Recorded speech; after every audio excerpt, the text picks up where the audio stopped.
Hello everyone, कैसे हैं आप सब। आई होप कहानी आप सबको बहुत पसंद आ रही होगी। अगर पसंद आ रही होगी तो प्लीज़ लाइक, सब्सक्राइब, कमेंट और शेयर ज़रूर कीजिएगा।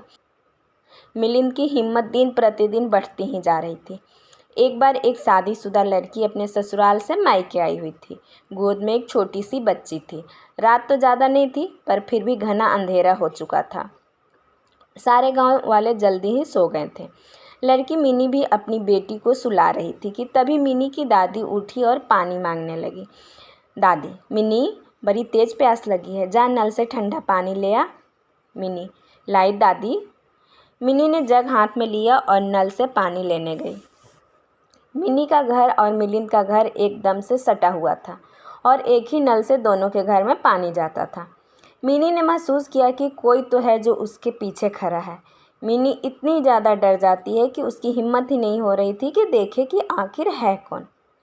अभी मिनी पीछे पलट पाती कि किसी ने उसे अपने बाहों में कसकर जकड़ लिया और उसके गालों पर जोर से काट लिया। मिनी की दर्द भरी चीख निकल पड़ी और वो जोर जोर से लगातार चीखने लगी। उसकी चीख से मिलिंद बुरी तरह से घबरा गया और सीने से हाथ को हटाकर उसके मुंह को दबाने लगा और बोला, चुप चुप।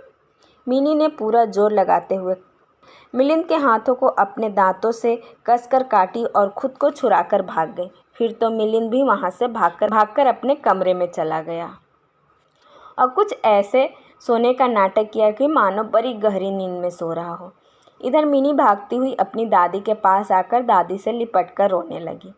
मिनी की धड़कनें तेजी से धक धक कर रही थी और हाथ पैर ठंडे हो गए थे। उसके एक तरफ के गाल कुछ यूं लाल हुए थे कि मानो अभी खून आएगा। दादी, मिनी, क्या हुआ, बोलो। मिनी घबराहट में, दादी, ओ वहाँ पर। दादी, क्या वहाँ पर। माथे को सहलाते हुए दादी ने पहले तो मिनी को बिठाया और बड़ी मुश्किल से उसे शांत कराने लगी और बोली, दादी, दादी, तेरे गालों पे कैसा निशान है मिनी। मिनी, दादी, और मिलिंद ने काटा है।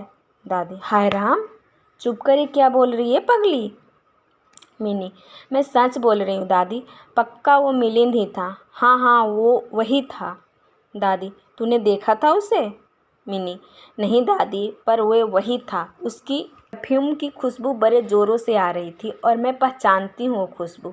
डरी हुई मिनी ने सारी बातें बता दी अपनी दादी को। दादी, सुन, ये बात किसी को मत बताना। बावली, लोग यही कहेंगे कि तेरा ही कोई चक्कर रहा होगा। कोई नहीं मानेगा और तो और हमारी कितनी बदनामी होगी। और कहीं अगर दामाद जी को ये सब पता चल गया तो तुझे छोड़ देंगे। फिर तू क्या करेगी। अपनी बेटी को लेकर मायके में कितने दिन रहोगी। मिनी, पर दादी। चुप कर और चुपचाप अपने ससुराल वापस चली जा। मिनी दादी के बातें सुन रोने लगी और शाम को अपने बिस्तर पर लेट गई थी। मिनी बिस्तर पर लेटे लेटे बस यही सोच रही थी कि क्यों हमारे समाज में औरत को ही गलत करार दिया जाता है, क्यों मर्द की गलती नहीं होती। मिलिंद ने मेरे साथ ऐसा कुकर्म किया और मैं ही चुप रहूं, मगर क्यों। पक्का वो मिलिंद ही था, मैं अच्छे से जानती हूँ उसे। उस कमीना पापी एक दिन तड़प तड़प कर मरेगा, नीच कहीं का। रात भर मिनी बरबराती रही, गालियाँ देती रही। सुबह होते ही मिनी मिलिंद के घर पहुंच गई और ज़ोर ज़ोर से दरवाज़ा खटखटाने लगी। झरना मन ही मन सोचने लगी, अभी इतनी सुबह सुबह कौन होगा। और दरवाज़ा खोलती है तो सामने मिनी खड़ी थी, जो कि काफ़ी गुस्से में भी थी। झरना मुस्कुराते हुए, अरे मिनी, क्या हुआ भाई, इतनी सुबह सुबह भाभी की याद कैसे आ गई। हाँ, और हंसने लगी। मिनी, भाभी, मुझे आपको आपके पति की करतूत दिखानी है, ये देखिए। और अपने निशान वाले गाल आगे कर दी। झरना के पूरे बदन में बिजली सी कौंध गई और वे गुस्से में बोली, पागल हो क्या, तुम्हें शर्म नहीं आती मेरे मिलिंद पर इतना गंदा और घिनौना इल्ज़ाम लगाते हुए।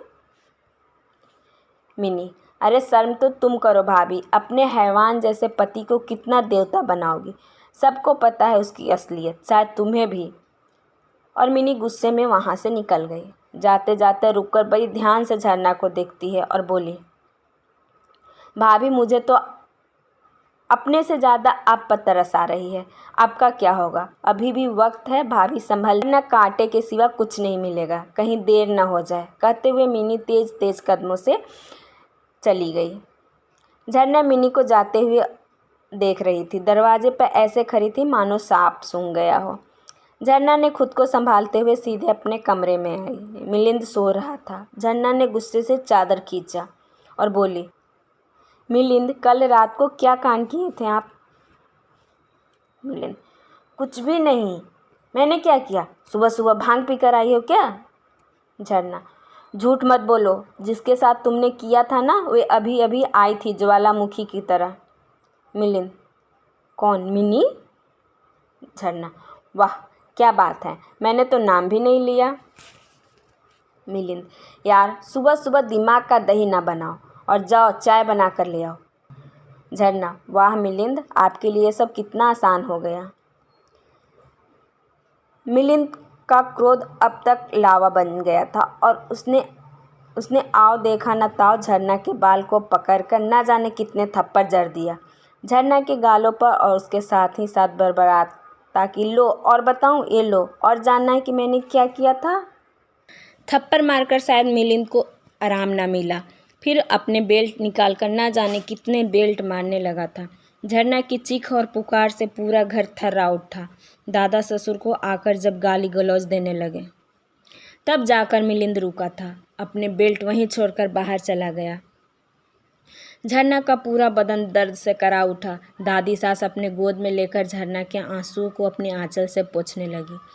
झरना अपनी दादी सास की सेवा में दिन रात लगी रहती थी। दादा ससुर जी भी कम नहीं थे। बाहर द्वार पर हमेशा लोगों की भीड़ लगी रहती थी। हंसी मजाक के रसगुल्ले फूटा करते थे और ऑर्डर आता, झरना बेटा ज़रा चाय और पकौड़े बनाना। तो झरना एक आदर्श बहू की तरह लग जाती सबके ऑर्डर पूरा करने में। मिलिंद का तो क्या कहना, किसी राजा महाराजा की तरह घर में आता सीने तान कर। झरना आवाज़ लगाता। एक बार के बुलाने पर झरना आए तो ठीक, वरना झरना की खैर नहीं। झरना की ज़िंदगी बद से बदतर बनती जा रही थी। पर मजाल है जो झरना अपनी आदर्शवादिता छोड़ दे। बस एक ही निसहाय अबला नारी की तरह अपने पति के सारे जुल्म सहना ही अपना कर्तव्य समझती थी।